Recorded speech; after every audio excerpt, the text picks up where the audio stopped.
Dalawang mangingisda naman ang patay matapos lumubog ang kanilang bangka sa Atimonan, Quezon dahil sa masamang panahon.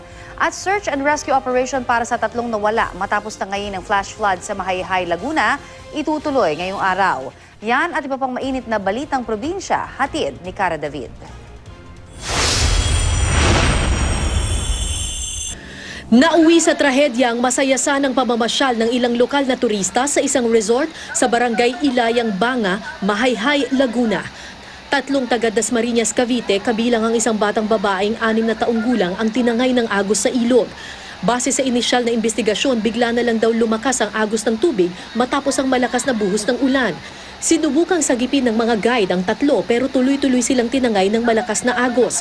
Agad naglunsad ng search and rescue operation pero pansamantala rin itong itinigil kagabi dahil lubhang madilim sa lugar at muling lumakas ang agos ng tubig sa ilog.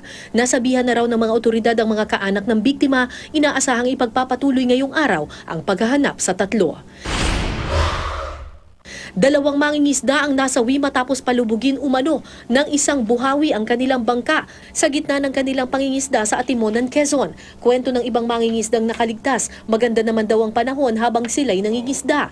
Pero biglang umulan at lumakas ang ihip ng hangin kaya tumaob ang kanilang bangka. Ang dalawang namatay nasa engine room daw ng tumaob na bangka kaya nalunod. Ilang oras din daw nagpalutang-lutang ang mga nakaligtas. Mabutit may dumating na ibang bangka na sumaklolo sa kanila. Samantala, dalawang iba pang sakay ng bangka ang pinaghahanap pa rin. Binaha ang ilang kalsada dahil sa malakas na ulan sa Pagadian City, Zamboanga del Sur. Maging ang mga motorista na perwisyo rin sa pagbaha. Naabala rin ang mga commuter dahil tigil pasada ang mga pampasaherong sasakyan nang umabot hanggang tuhod ang baha. Nagsara rin ang ilang negosyo at maliliit na tindahan para isalba ang kanilang mga paninda sa takot na abutin ng baha.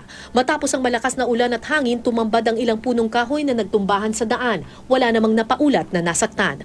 Cara David, GMA News.